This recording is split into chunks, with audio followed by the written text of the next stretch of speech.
So we continue to reflect on the SAPS Commemoration Day at the Union Buildings this morning. This year, the 39 men and women in blue were killed between 1 April 2023 and March 2024. So let's discuss why we're still seeing deaths in the line of duty with retired Major-General Ashton Sibango, who is speaking as a civilian. Good morning, Major General. Thank you for your time. Good morning, Lesego. It's Masachaba. Good morning to your listeners. Oh, that's it. That's the Chaba. Okay. Lesego is our producer. General Sibango, as a retired military general, what's your analysis of the current crime situation in South Africa? Yeah, thank you very much, Shaba. Perhaps, besides being pessimistic about the situation, but currently it calls for us to attribute it to a situation where we are really in a crisis situation. You know, the levels of crimes are so high that it's quite unbearable and causes a lot of panic amongst the public. What factors do you believe are contributing to these high crime rates? It's a decay in our social fabric. I can easily say that. Equally, also a mindset, it actually varies from one element of crime to the other. Because you talk about domestic crime, you talk about gangsterism, your kidnapping, all they differ. But coming to perhaps these capital crimes, that involves your kidnapping, your heist, money heist, or heist in money, in transit. Your zamazamas, your destruction of infrastructure, road infrastructure, rail infrastructure, and so forth. As I'm saying, it actually varies, because you see in some of those you are looking at an element of militancy and organized crime by militant group that seeks to take the crime to the police services. Now, the question is whether our security services are really equipped to deal with such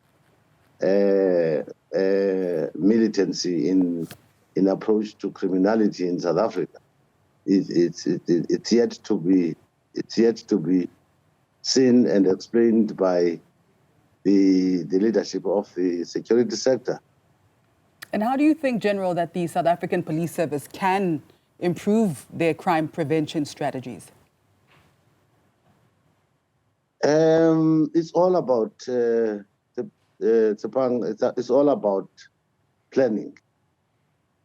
It's all about planning. It's all about analysis of the situation. It's all about your capabilities to be in place in anticipation of the surge in crime. In fact, there is nothing new to what is happening, because we've seen this, but I think we have left it so long that it actually developed to this situation. But nevertheless, it's all about resources that our South African women in blue uniform has been resourced. But with what they have, I think they are trying all their level best, but it seems like the criminals have got a surge, or rather they have got an edge over our police. The recent rise in police killings is quite alarming, General. Do you believe that there's a growing anti-police sentiment in South Africa? Not really. To me, it sounds like the police are taking the crime to the criminals. Hence, you're seeing this increase in the number of police that are being killed. But without them taking the operation to the criminals, you would see less and lesser of them being affected. For me, it demonstrates that the law enforcement agencies are actually committed, and they are taking the situation back to the criminals, in terms of fighting. So in that process, you would see these casualties. It's just unfortunate that we would have to lose our able and committed officers in the line of duty, but actually it's part and parcel of the oath that they have taken. All right, General, so in an earlier conversation with our anchor, Aldrin Sampear, who's on the ground at the commemoration at the Union buildings, he spoke to Peter, who's the president of the South African Police Union, who actually said that this type of crime must be characterized as treason, which was further emphasized by Fani Masemola on the basis that attacking a police officer is tantamount to attacking the state. What are your thoughts on this? Certainly, I would agree with that, but perhaps without actually giving the South African police lives as being special more than the South African public.